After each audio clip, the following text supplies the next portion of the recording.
I'm Jim Collison, and live from the Gallup studios here in Omaha, Nebraska. This is Gallup's Call to Coach, Season 5, Episode 19, recorded on June 2nd, 2017.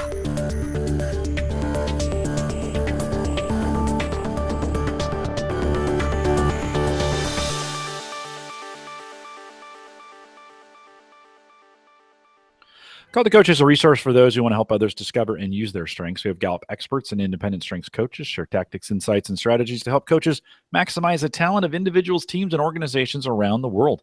If you have questions during this webcast, we do have a live chat room that's available for you right below the main video window. So if you're watching live with us, just look down there. If you're not logged into the chat room, choose the chat wing. It's down below.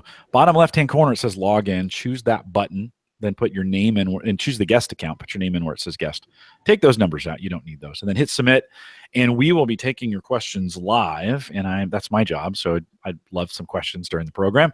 If you're listening to the recorded version or have questions about custom strengths coaching solutions for small, medium, or large organizations, we do that as well. Send us an email, coaching@gallup.com, or use the contact form right there on the live page. Don't forget to visit the Gallup Strengths Center, just gallupstrengthscenter.com for all your Clifton Strengths coaching resources and training needs. And you can also catch the video in both streaming and downloadable audio, or podcast form is what we call it.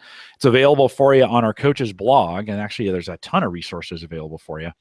Head over to coaching.gallup.com. Jackie Merritt is our host today. Jackie works as a senior workplace consultant here at Gallup. And Jackie, great to have you. We've had you on these before, but great to have you kind of leading these as kind of the host for today. Welcome to Call to Coach.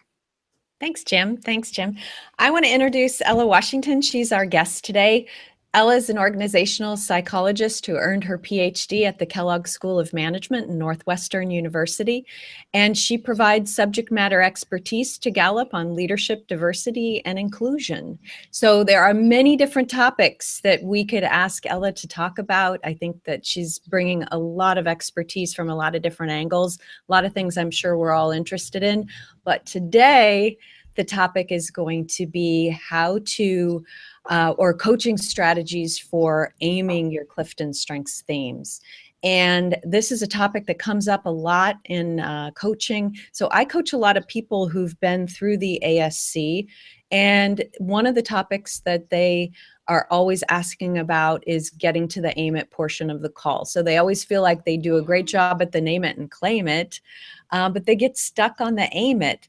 And I had the pleasure of listening to Ella's recorded coaching sessions. One of the processes that we have at Gallup to internally certify our coaches is that we provide them mentor coaching. And so we get to listen to their calls and kind of unpack what they do during the call.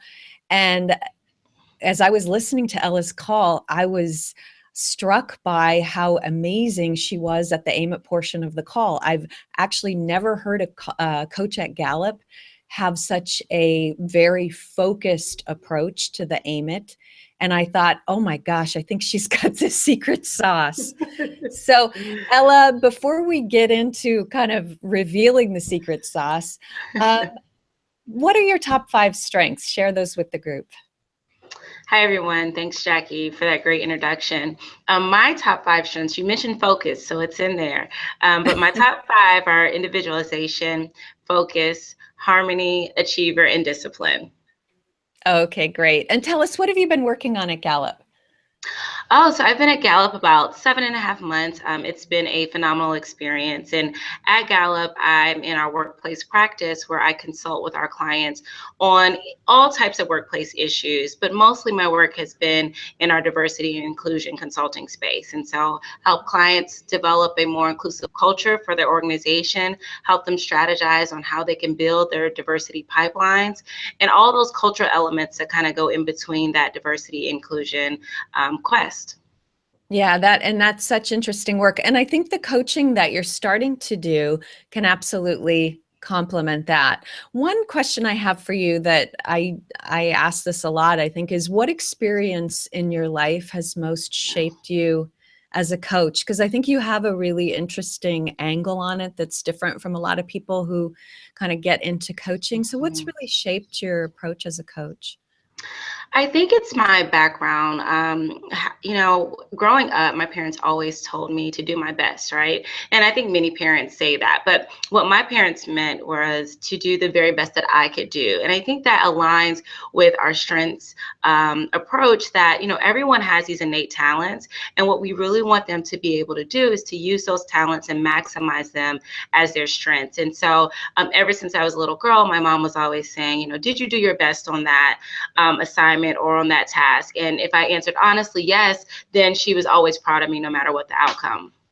Yeah, I think that makes a lot of sense. And I mean, one of the things I always remember from Don Clifton is he always said, when your kids bring their report card home, what do you focus on? And most of us focus on, the lower grades. And I have a hard time now as a parent when my kids bring home a report card, kind of not over focusing on those lower grades, but instead trying to take that approach that your mom took.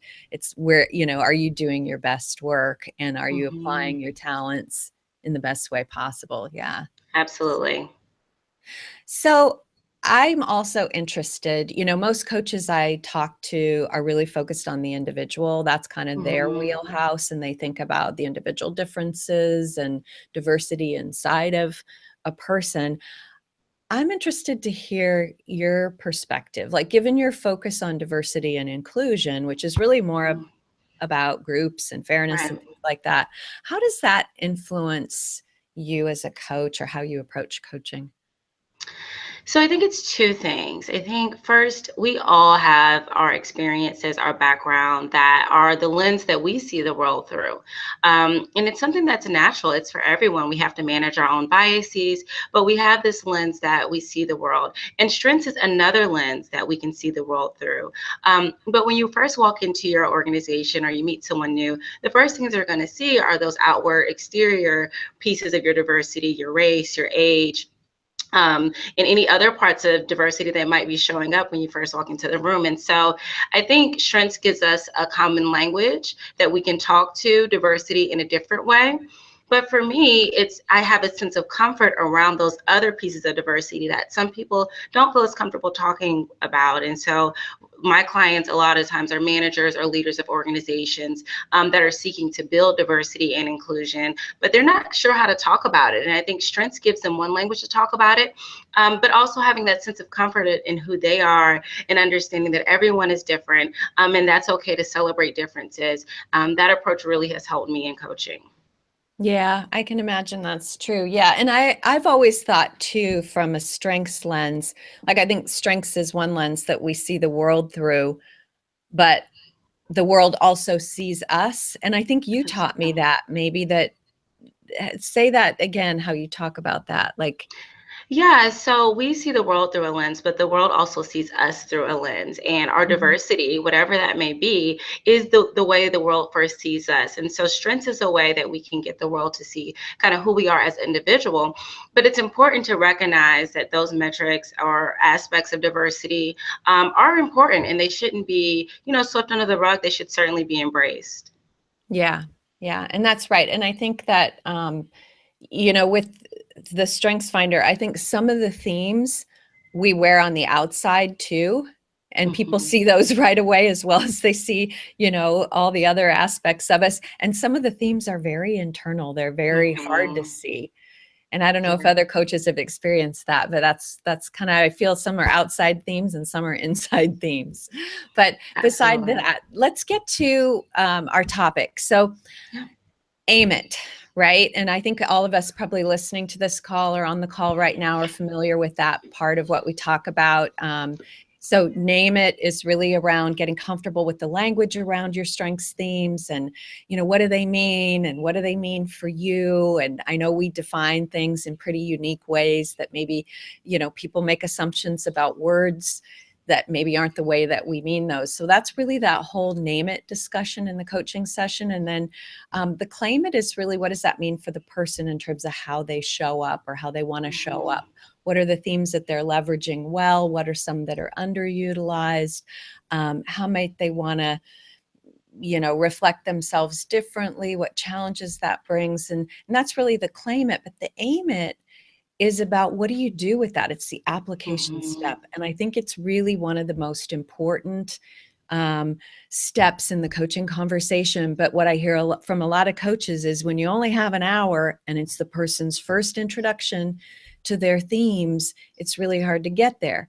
But what I think is amazing about you is when I first listened to Ella's coaching sessions, it only took her about 20 minutes into the first call with somebody and she was already at the aim it. And I don't know that you knew that was anything unique, right? I didn't know. Yeah. So what I did for this call was I actually pulled out some vignettes of Ella's coaching sessions. So we're going to attempt to do a role play where Ella is the coach and I'm the client.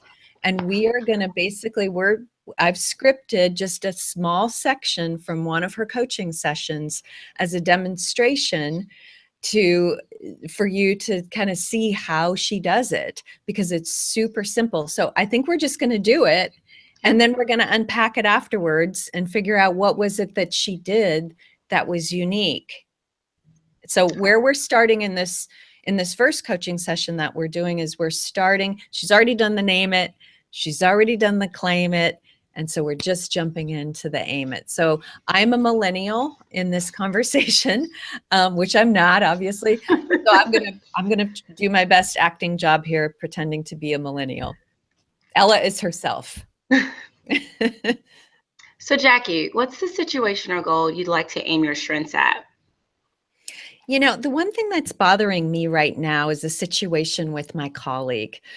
He doesn't seem to value me. He's older, he's more experienced, and he's kind of intimidating. We need to work together, but he's always so busy. I ask him for coffee and invite him to sit down and, so we get to know each other better. But he always says later. So it seems like in this situation, you're really leaning into your woo. Let's explore how you could use some of your other strengths in this situation. What do you think is important to him? Well, he's always so busy. I guess he might have achiever too. So if he has achiever and you have achiever, how could you use your achiever to create a connection with him? Well, I might make it about a work project we need to get done. Maybe ask his advice on this legal matter that we need to get sorted out. We're both lawyers, so we have that in common. If you ask his advice, what kind of response do you think you'll get with that? Actually, I think he would be really helpful. Wow, I've never asked his advice before because I think he doesn't like me. So that's your woo talking now, but what would your achiever say? It would say that getting the project done is really important. So if he can help me speed it up, then that makes me happy. And my guess is that if we start working together and he sees how serious I am about this project, we'll build more trust. Absolutely. Okay, so that's it. So let's unpack that. It was so simple, right? So Ella, tell me, what did you think about that? Like doing it again after you did it the first time? So in this situation, it was really clear that the client was all about the woo, all about leaning into her strengths in woo, but she hadn't really taken the time to think about how her other strengths were coming into play. And at work, I think what had worked well for her in the past was everyone liked her. She was able to win them over. And so when she had someone that wasn't as easy to win over, it created a roadblock for her. And so I just tried to work with her to think through how might we approach this situation using her other strengths, because woo is not her only strength. And she had that achiever that she really could use as a connection point between the two of them. Yeah, I think that's right. Like, so she had kind of the one trick pony. Oops, sorry, I hit my mic. Yeah, where she was just approaching it that way. So I think when I think about like what I would call your technique here, if I had to give it a name, I might call the dial it up, dial it down approach. So talk about that strategy that now you're maybe aware that you're using it. Yeah, well, I think all of us have those strengths that we're aware of and we probably even knew about before a strengths finder, and strengths finder gave us that language to talk about it. But it's those strengths that we use unknowingly, right? And so for her, it was woo. But in some situations, maybe that strength can either, impede our progress, or it needs to be dialed back so that we could let some other strengths take over. And that's exactly what was happening in this situation. She really needed to focus on some of her other strengths, such as achiever, to be able to get past this roadblock with her colleague. Yeah, I think that's right. Another thing, I think, just kind of going even backwards to how you started that section of the call, your very simple question, read that question again. That was your transition to the aim it. Yeah, it was, what's a situation or goal you want to aim your strengths at? Okay. So that's a perfect way, I think, to start that section, that section of the call. Sometimes I think things are coming up in our calls where we're seeing these little things pop up during the claim it, and we can follow those trails. But if you choose not to follow those trails, the person still maybe has some recollection of the things that they've been kind of circling around as they've talked about their themes. So that's a perfect bridge question to the aim it part of the call. And, with her, so I have a lot of clients that just want to run straight to the problem at the beginning of the call. And so I'll note it down and then we'll circle back to it after we've gone through the name it and claim it part. But with this client, she really dug into the name it and claim it parts, but I could tell she hadn't really thought through how she would use this in a practical way. And so that is the part that really excites me. You tell me all of this great stuff about you and about your role and what you're looking to do in the role. And then we have the ability to talk about your strengths and maybe a challenge that you're having or a future goal that you have using your strengths. And so with her, that's the approach that I took. Yeah. Yeah. Another thing I think you did, and I know we didn't even talk about this when we were debriefing, I don't think, but it was your language around, that's your woo talking now. What would your achiever say? Do you have a theory for why you approached it that way? I think it was just so apparent throughout our whole conversation that woo was the strength that she leans on the most. It's her go-to. And sometimes it can be blinding for her. She talked about a few different situations where she was so concerned about the person liking her that she let some other things fall by the wayside. And I think this was a great example of that. And her goal with her coworker was not to get him to like her. It was to get them to work together better. And so liking her usually is what happened with other coworkers, and then they were able to work together. But really, that wasn't the goal here. And so I try to parse out, what's your ultimate goal? What's the bottom line here? And sometimes it is getting others to like you. But in that situation, it was really about them being able to find some connection so that they could work together. Yeah, I think that's really important to get grounded in that she did want to work better together with him. And when I think you asked that question, what would your achiever say? It's almost like you're objectifying the theme. You're allowing the person to disconnect themselves from that theme and look through the lens of that theme. And I think that's an interesting approach. I've been to some other coaching workshops like with CTI, and they do teach people to kind of objectify things sometimes. So I think you're kind of using that strategy, because when you step away from achiever a little bit and you think about, how might I intentionally use that more?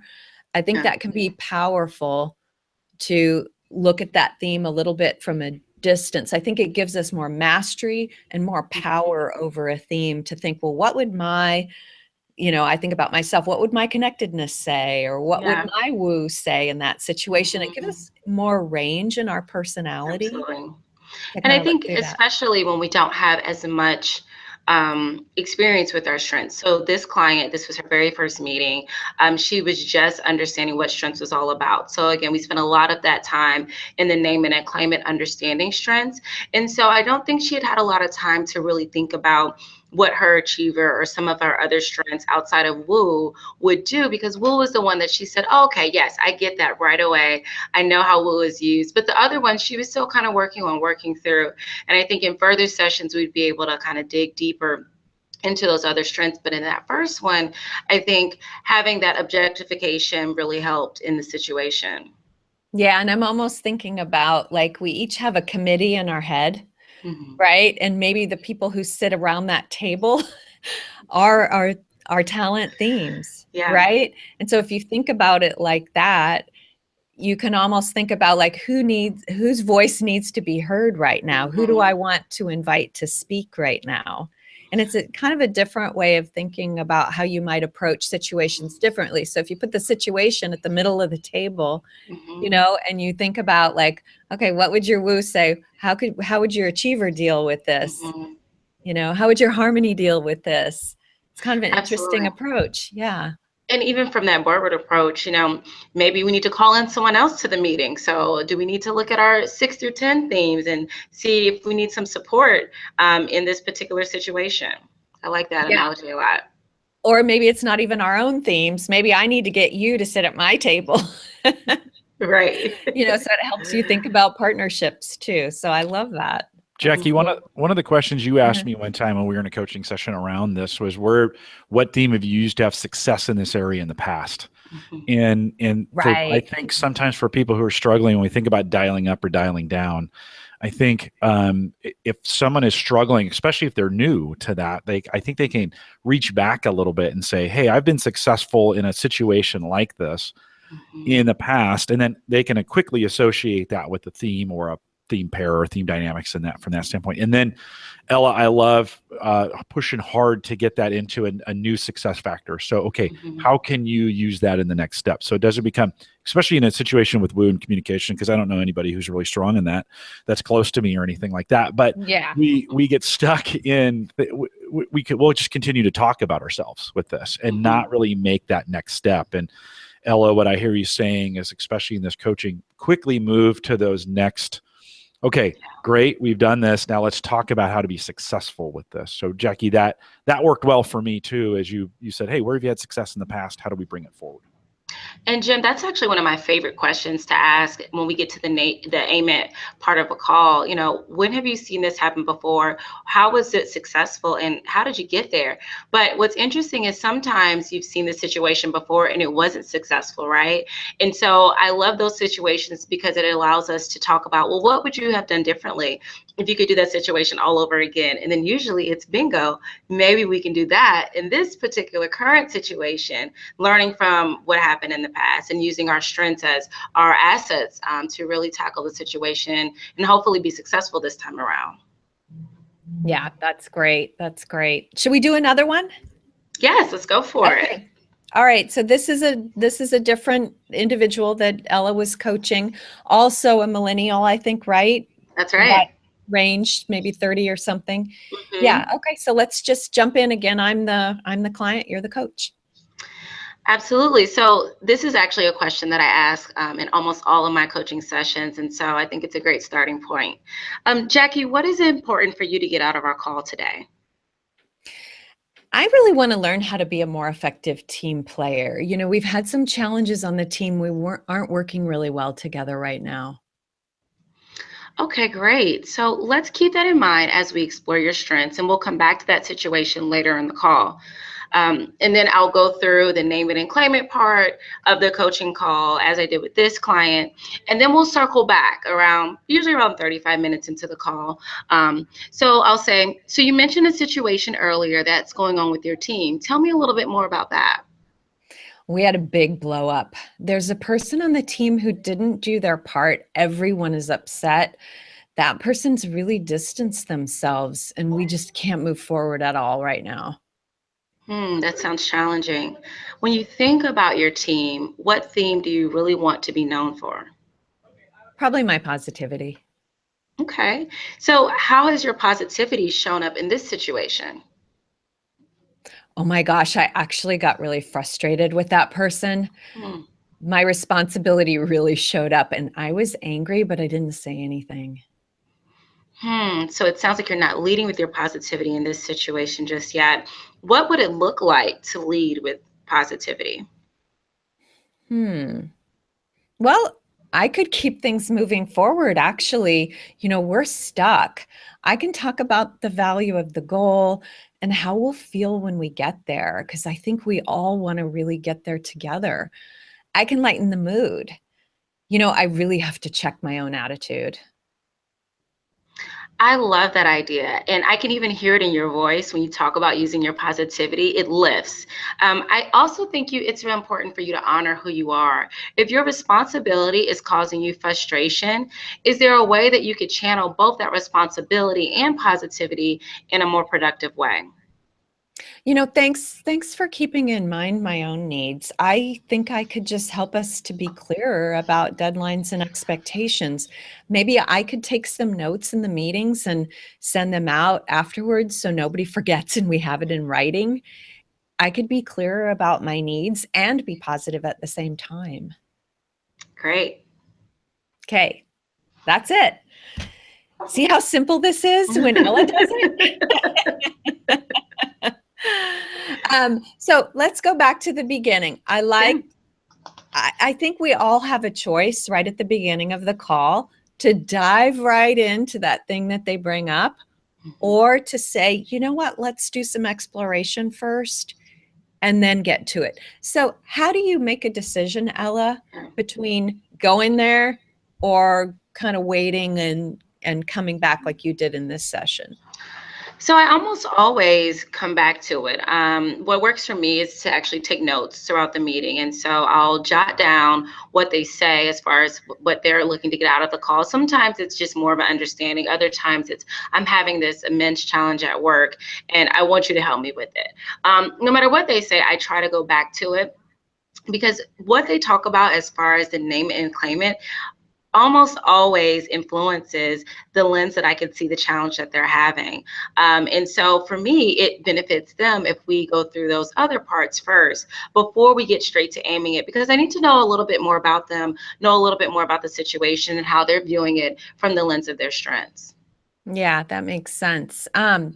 Another thing I think you did, which I think is important for a coach to remember, is to focus on the client versus all the other people. Like sometimes I'm really tempted because in some of the coaching I do, and probably some of the coaching that other people do, you've got everybody else's strengths on the team, or, so you're looking also at their team grid, and it's really tempting to go to the team grid and to start to analyze those other people and to like follow that trail. But what I appreciated about your approach is you didn't start asking a lot of questions about the other people. You really kept your focus on the person. I think that's our job as coaches, to really focus and be present in that situation with the coachee. Even when we do coach teams, we always tell them that everything that we talk about is confidential and it's just between us. And so as a coach, I think it's important to bring yourself present in that situation and really try to see it from their perspective and be their advocate during the coaching session. With this particular client, she talked a lot about how her strengths really underlied her values earlier in that conversation, and responsibility was one of those values that she really held near and dear.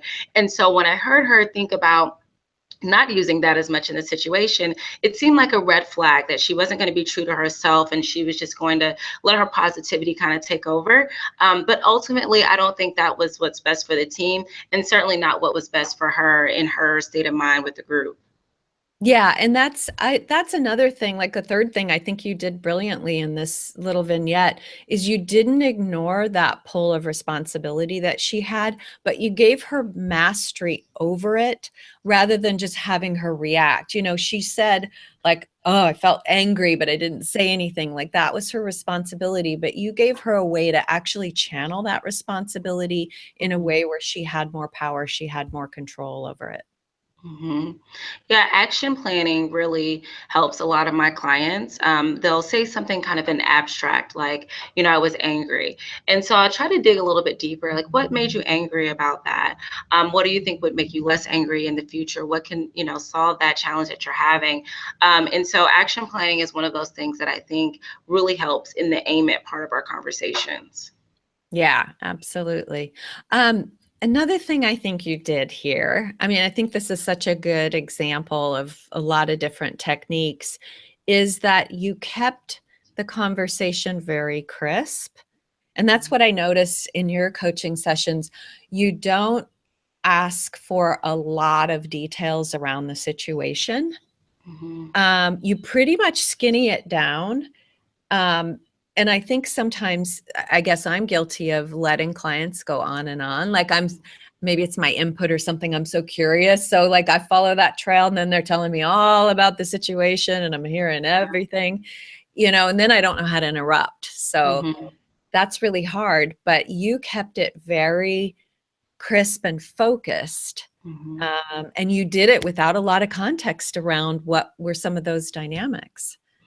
I think that using the name it and claim it parts of the conversation to get that context around the individual really helps you to focus back on the individual when you get to the situation. And so not going down the rabbit hole of who said what and who did what and what happened next. I mean, we're always interested in context.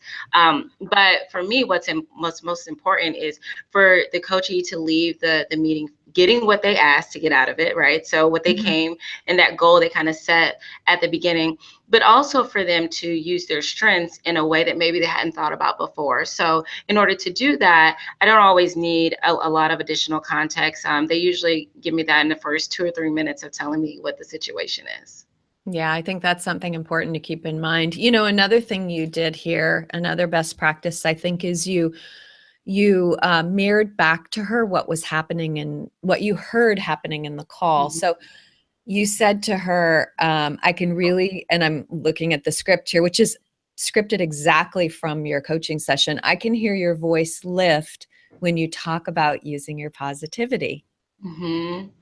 Yeah, positivity is one of those themes that it just radiates, right, in conversations. I know that we all know people that you can just see their positivity when they walk in the room or in your first conversations with them. And when she was talking about this situation, she started to get down. I mean, you could really just hear how frustrated she really was about the situation. She wanted her group to do well on this particular project, and it just wasn't happening. And she was really at a crossroads of what to do.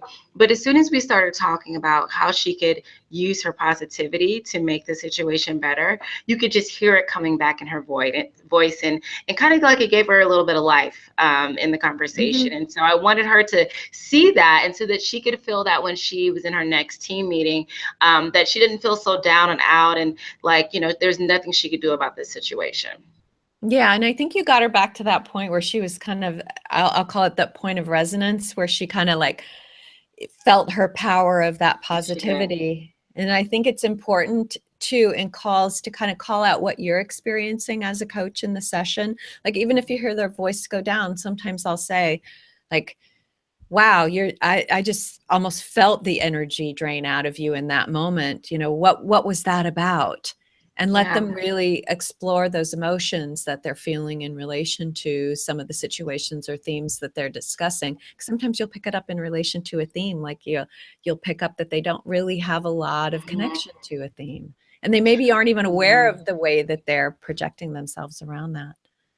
Yeah, I think when clients have hesitation, it's always a potential moment for insight there, because you can hear it in their voice. They might actually hesitate when they're speaking, or you just kind of pick up on it in their voice. And usually that means that they're thinking something, but they just didn't want to say it yet. They were a little bit afraid to go there. So I always try to pick up on that and say, hey, you seem kind of hesitant about that. What are you thinking? What are you feeling right now? And usually that uncovers some deeper feelings or thoughts they're having about the situation. And we're able to kind of go further in the conversation than we would be if I kind of ignored that and just skipped right to my next question. I think that's part of letting the conversation flow and having that present connection with your coachee. I know a lot of the times when we're coaching like over the phone, it's hard to feel connected with them. But for me, it's so important to be present and to pick up on those cues that you might also pick up on if you're coaching in person, because it can really lead to deeper insights. Are there any things that you do for yourself to stay present? Yeah, so I actually developed this little coaching notebook. I'll show you guys. It's just literally questions that I like to ask, or it's just a blank sheet of paper that has like the name, the date, the organization, and their top 5 strengths. And for me, it's nothing formal at all. It's just a matter of having to write down what they're saying, jot down little notes. And for me, that keeps me present in the conversation, particularly when it's over the phone coaching. I think, we all have like computers in front of us and cell phones over somewhere else, and it's easy to get distracted. But for me, it's really important to stay present, and taking notes has always been one of those things that helps me to stay present in any situation. Yeah, that's interesting. I think I do the same. I take a lot of notes, and I know some people don't. They actually feel like that makes them less present. So I think it's kind of personal style. Yes. Well, for me, it can't be narrative notes, right? So I have to just jot down little things.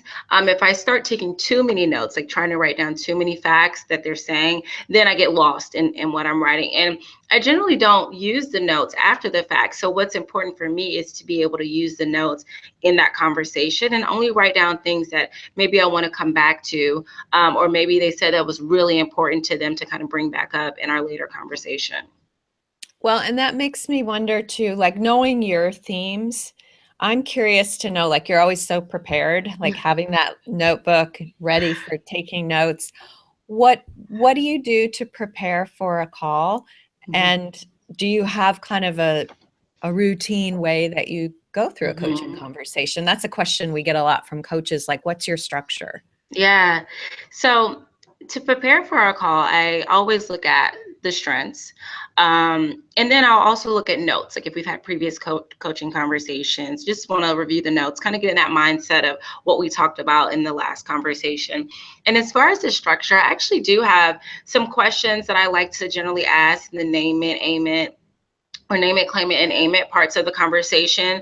But that's a little dangerous sometimes because it can get too structured, right? So for me, I like to let the conversation flow. I'll have my questions that I'll ask, or if it kind of trails off and there's a kind of a slower part in the conversation, I have these questions like ready in my mind that usually work well. But I also give room for the conversation to evolve in a natural way. So I'm curious, what are some of those questions that you typically ask? So it's funny, we talked about a lot of them. So one is, how do your themes help you make sense of the situation? As I said, one of my favorites is, have you ever dealt with this situation in the past? How did you manage it? What was the outcome? And what could you have done differently? Again, it is an important one. But then also kind of towards the end of the conversation, even if we're not quite done yet, I like to ask, so what new insight do you have about your strengths and how do you want to put that into action? And so, especially if there is a client that's struggling to get to that aim it part, and we've talked at length about, their name it and claim it, I use that as a question to start them thinking about, okay, so this is a new insight that I have about my strengths, and this is how I could possibly put it into action, even if it's not a challenge they have. Maybe it's just something they want to start doing more or doing less of. And then finally, my favorite question at the end is I ask about takeaways. And so I'm not afraid to kind of ask them, what are your takeaways from today's call? It could be, personal insights, emotional insights, or it could be action items. But I always want coaches to feel like they're taking something away from the call in that time that we had together. Okay, that's great. And do you notice that you spend, like, do you have a particular time that you spend on each section of the call when you kind of observe yourself, or is it always different? It's always different. I mean, I find that in general, about 35 to 40 minutes in the conversation is where we get to the aim it, unless they've brought it up previously. And so Right. If they bring it up previously, I at least try to wait until we've been talking for about 20 minutes because I want to give them that time to really interact with their strengths, because what I find is if we get there too quickly, then they never go back to really explore their other strengths. So let's say they're like the client that we discussed, they are always leading with woo. if we don't spend that time talking about her other 4 strengths, then when we get to the aim it part, she's not going to have that insight to really lean on those other strengths. And she might not be best equipped to answer those questions that I'll have for her as far as how she can apply those strengths. So, there's a general pattern that the timing follows, but I try to keep that loose so that the conversation can flow. Yeah, that's great. That's great. And, I'll bring up a tough conversation that I think that you had from a coaching standpoint. So I think I was just amazed with all of your coaching sessions, but you said to me, I have a really challenging session I want you to listen to and help me kind of unpack what I could have done maybe differently about that. So talk about that one a little bit, because I think we all have those, right? Yeah, so this particular client session was really challenging because this was a very self-aware person. He knew all about his strengths and he knew about himself, and he had a career that was helping other people. And so he was one of those extremely self-aware people, but he wasn't really focusing on how he could use his strengths. It was kind of a conversation where I felt like, well, this person kind of knows it all. And so I don't know what else I can really help him with. But yet, and still we had this time. He wanted the coaching session. And so I was kind of at a loss, because a lot of times I'm helping people become more self-aware. And I'm like, gosh, this guy is so self-aware. I don't know what I can add to his plate here. But one tactic that was really helpful in that situation and in similar ones is to, just call out, say, hey, you sound like you have great self-awareness in your strengths, and some great life experiences, which was his case. But I said, I want to stop here and ask, what else do you want to discover about yourself? And so for someone who's extremely self-aware, kind of putting it back on them to say, there's of course always more to learn about yourself. There's always more that we can do. So what are some things that you want to do there? And to give them that time to stop and think. I think we had maybe a 3-minute pause at that point of the conversation. And that was okay, because it really gave him a time to think through where he wanted to go. And for this particular client, he actually was nearing retirement. And so he spent that 3 minutes thinking about what his next phase of life was going to look like. And so that was really important for him. Yeah, and I think you handled that perfectly. I mean, we do get those people who really don't have a name it, or who don't act like they have a name it. Like many times when I'm doing a strengths coaching session, I ask people, what do you want to get out of this call, or what do you want to take away? And they really don't know. They say, I just want to explore my strengths. And sometimes it's very hard to get them to something meaty that you think they can take away. So I think your approach is great. Like, what do you want to discover about yourself is a great question. I might ask Jackie, them. can I interrupt with a question on this? Because I think it's really important. What if they're dodging? What if it's a dodge? In other words, they're feeling obligated. Their employer has sent them to this, and there's they're feeling like there's some kind of agenda in this, or they're putting the blame. They want to continue to put the blame on somebody else for this, right? You go into these codes, so you might step in where it's a little adversarial to start with. How do you? So you say, hey, what's your objective? And they immediately the walls go up and they start getting defensive. Ella, Jackie, how do we approach those situations? Because not every coaching situation is a perfect one. Absolutely. So one question that I like to use in those kind of sticky conversations is asking them how they know they're maximizing their strengths. Like, what does that feel like? So turning it more internal to them and giving them a platform to say, you have your strengths in front of you. Let's see how you can maximize them. And for people who feel like they kind of know it all already, right? Maybe you ask them, how do you know that you've gotten there? What is the epitome of maximizing your strengths? And what I always find, I'd say 10 out of 10 times, is that even if they feel like they're maximizing 1 or 2 strengths, there's always some area for growth. And as they talk through it, they kind of say, well, I'm not sure about this one. And that's where we spend a little bit more time. But Jackie, I'd love to hear kind of what you think about that as well. Yeah, and I think I try to set that expectation up from the very beginning. When I get those reluctant people who've, maybe have to be in the coaching session, I might try to help them know that this is about them. And I'll typically say, my hope for you is that you walk away from this call with an insight that you can put into action to help you be more effective in your work and your life. Usually that kind of sets the tone that maybe they're going to take something away from this. And, after I say that, I'll say, what would you like to walk away with? I try to make it very personal like that, to make it connect with what's important to them so that they know I don't have any other agenda. Their company may have paid for this, but my agenda is really very hopeful that they're going to walk away with something to help them be who they want to be. So almost like the technique of they're feeling these external pressures. Let's turn it back on them because they'll be most comfortable kind of talking about themselves. We sometimes discourage that a little bit because that can kind of lead to lack of action on their part. We do want to aim this, but maybe that can be a technique to gain that trust. Is that kind of what I hear you saying? Yeah, because they're not going to open up if you don't have that trust, if they don't feel you're in their corner.